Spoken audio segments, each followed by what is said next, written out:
ओम श्री गणेशाय नमः। ओम सरस्वत्यै नमः।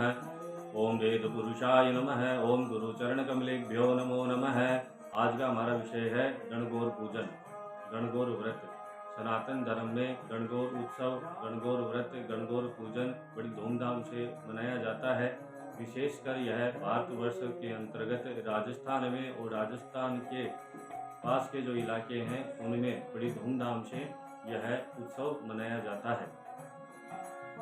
इसमें गण और गौर अर्थात गणगौर के अधिपति देवता कौन है, गणगौर के अधिपति देवता अर्थात कौन से भगवान की इसमें पूजन अर्चन होती है और किस दिन गणगौर व्रत प्रारंभ करना चाहिए और किस दिन यह समाप्त होता है, इन सब विषयों के बारे में हम इस वीडियो के माध्यम से जानकारी प्राप्त करने का एक सार्थक प्रयास करेंगे। धर्म ग्रंथों के आधार पर हम सार्थक जानकारी प्राप्त करने का प्रयास करेंगे। सबसे पहले हम देखेंगे कि गणगौर का व्रत कब प्रारंभ होता है। गणगौर का व्रत होली के बाद अगले दिन से अर्थात फाल्गुन शुक्ल पक्ष पूर्णिमा के पश्चात चैत्र कृष्ण पक्ष की जो प्रतिपदा आती है उस प्रतिपदा से गणगौर का व्रत प्रारंभ हो जाता है। शुक्ल पक्ष की तृतीया को यह व्रत समाप्त होता है। कौन इसके अधिदेवता है, तो गण किनको कहा गया है, गण भगवान शिव को ही कहा गया है। शिव का दूसरा नाम ही गण है। और गौर माता पार्वती को गौरी अर्थात माता पार्वती को गौर या गौरी भी कहते हैं। गण और गौर अर्थात यह जो उत्सव है भगवान शिव और माता पार्वती को समर्पित है और इन्हीं की लगातार 16 दिन पूजन अर्चन किया जाता है। कौन करता है पूजन अर्चन? कंवारी लड़कियां और विवाहित स्त्रियां यह व्रत करती है। और कंवारी लड़कियां मनोवांछित वर प्राप्ति के लिए और विवाहित स्त्रियां अपने पति की दीर्घायु कामना के लिए भगवान का पूजन अर्चन करती है। आइए इस वीडियो के माध्यम से और समझते हैं कि धर्म ग्रंथों के अनुसार गणगौर का पूजन अर्चन क्या है। धर्म ग्रंथों के अनुसार यह त्योहार न केवल देवी पार्वती का आशीर्वाद लेने के लिए मनाया जाता है, भगवान शिव के आशीर्वाद के लिए भी मनाया जाता है। प्राचीन ग्रंथों में लेख मिलता है गणगौर उत्सव के बारे में। यह उत्सव मुख्य रूप से प्रत्येक परिवार की महिलाओं द्वारा या कंवारी लड़कियों द्वारा किया जाता है। देवी गौरी की भक्ति सदाचार के प्रतीक के रूप में देखा जाता है। इस प्रकार भगवान शिव का और माता पार्वती का आशीर्वाद प्राप्त करने के लिए गणगौर उत्सव मनाया जाता है। कब मनाया जाता है? इस वर्ष सन 2023 में चैत्र कृष्ण पक्ष प्रतिपदा 7 मार्च 2023 को प्रारंभ हो रही है। अतः गणगौर उत्सव भी 7 मार्च 2023 को प्रातःकाल प्रारंभ होगा और समाप्ति काल रहेगा 24 मार्च 2023 को अर्थात चैत्र शुक्ल पक्ष तृतीया को गणगौर का विसर्जन हो जाएगा अर्थात गणगौर उत्सव समाप्त हो जाएगा। यह उत्सव 18 दिनों तक चलता है। हिंदू पंचांग के अनुसार चैत्र शुक्ल तृतीया को गणगौर व्रत के रूप में मनाया जाता है। पौराणिक मान्यताओं के अनुसार होली के दूसरे दिन देवी पार्वती अपने घर आती है और 8 दिनों के बाद भगवान शिव उन्हें लेने वापस आते हैं।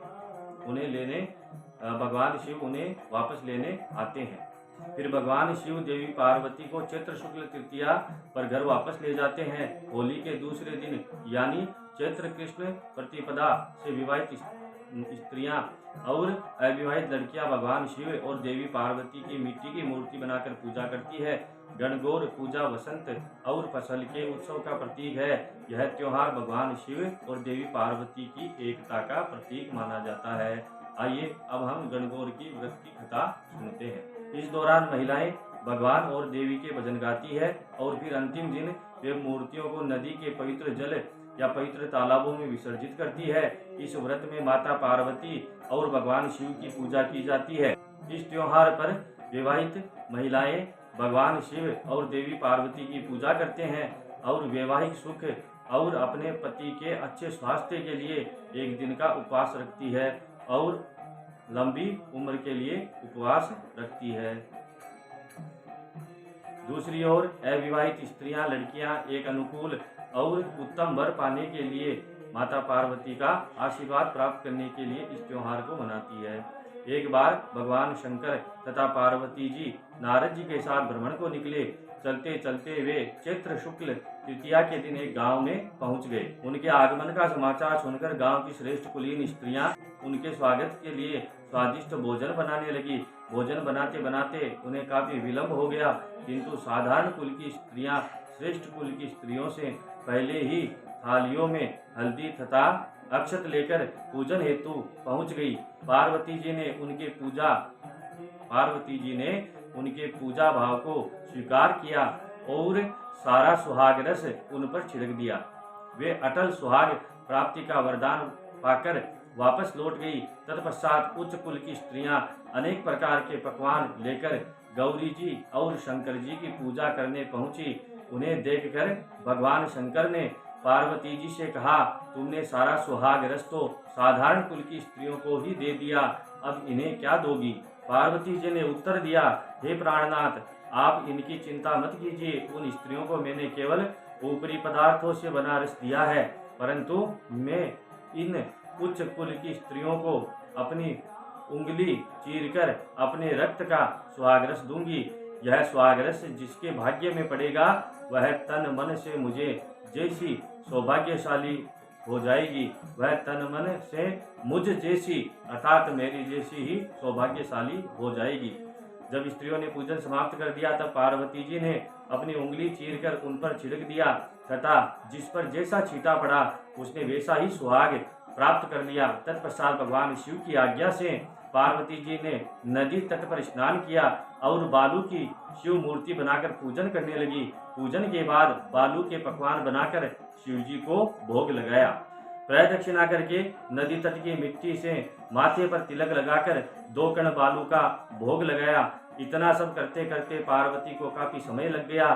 काफी देर बाद जब वे लौटकर आई तो महादेव जी ने उनसे देर से आने का कारण पूछा। उत्तर में पार्वती जी ने झूठ ही कह दिया कि वहाँ मेरे भाई भावज आदि मायके वाले मिल गए थे, उन्हीं से बातें करने में देर हो गई। परंतु महादेव जी तो महादेव ही थे, वो कुछ और ही लीला रचना चाहते थे। अतः उन्होंने पूछा, पार्वती, तुमने नदी के तट पर पूजन करके किस चीज का भोग लगाया था और स्वयं कौन सा प्रसाद खाया था?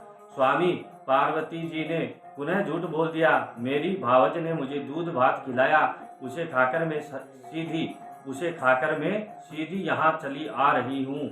शिवजी भी दूध भात खाने के लालच में नदी तट की ओर चल दिए। पार्वती जी दुविधा में पड़ गई। तब उन्होंने मौन भाव से भगवान भोले शंकर का ध्यान किया और प्रार्थना की कि हे भगवान, यदि मैं आपकी अनन्य दासी हूँ तो आप इस समय मेरी लाज रखिए, यह प्रार्थना करती हूँ। पार्वती जी भगवान शिव के पीछे पीछे चलती रही। उन्हें दूर नदी के तट पर माया का महल दिखाई दिया। उस महल के भीतर पहुंचकर वे देखती है कि वहाँ शिव जी के साले तथा सलहज आदि सपरिवार उपस्थित है। उन्होंने गौरी तथा शंकर भगवान का भावहीन स्वागत किया। वे 2 दिन तक वहां रहे। तीसरे दिन पार्वती जी ने शिव से चलने के लिए कहा, पर शिव जी तैयार नहीं हुए। वे अभी और रुकना चाहते थे। पार्वती जी रूठकर अकेली ही चल दी। ऐसी हालत में भगवान शिव जी को पार्वती के साथ चलना ही पड़ा। नारद जी भी साथ साथ चल दिए। चलते चलते वे बहुत दूर निकल आए। उस समय भगवान सूर्य अपने धाम पश्चिम की ओर पधार रहे थे। अचानक भगवान शंकर पार्वती जी से बोले, मैं तुम्हारे मायके में अपनी माला भूल आया हूँ, ठीक है मैं ले आती हूँ। पार्वती जी ने कहा और वे जाने को तत्पर हुई, परंतु भगवान ने उन्हें जाने की आज्ञा न दी और इस कार्य के लिए ब्रह्मपुत्र नारद जी को भेज दिया। लेकिन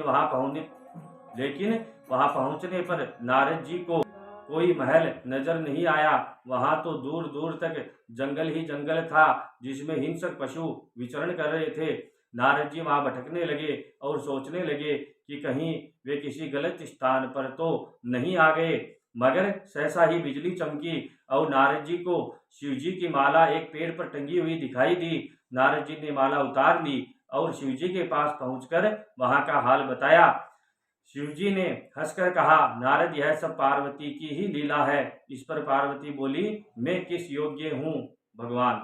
तब नारद जी ने सिर झुकाकर कहा, माता, आप पतिव्रताओं में सर्वश्रेष्ठ हैं। आप सौभाग्यवती समाज में आदि शक्ति है। यह सब आपके पतिव्रत का ही प्रभाव है। संसार की स्त्रियां आपके नाम स्मरण मात्र से ही अटल सौभाग्य को प्राप्त कर सकती है और समस्त सिद्धियों को बना तथा मिटा सकती है। तब आपके लिए यह कर्म कौन सी बड़ी बात है।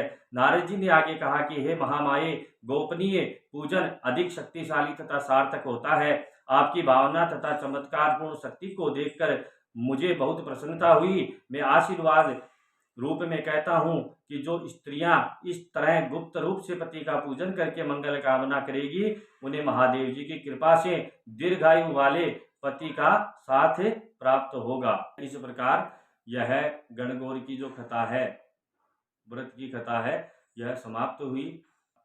यह गणगौर उत्सव आपके लिए और आपके परिवार के लिए मंगल कामनाओं वाला हो, सभी प्रकार के दुखों का नाश हो, आयु आरोग्य संपत्ति और ऐश्वर्य की प्राप्ति लाने वाला हो। यह गणगौर उत्सव आपके लिए और आपके परिवार के लिए सभी प्रकार की सिद्धियों को देने वाला, लंबी उम्र करने वाला, मनोवांछित वर प्राप्त करने वाला हो और सभी प्रकार के दुखों का, अरिष्टों का नाश करने वाला हो। पुनः इसी मंगल कामना के साथ मैं पंडित विकास शर्मा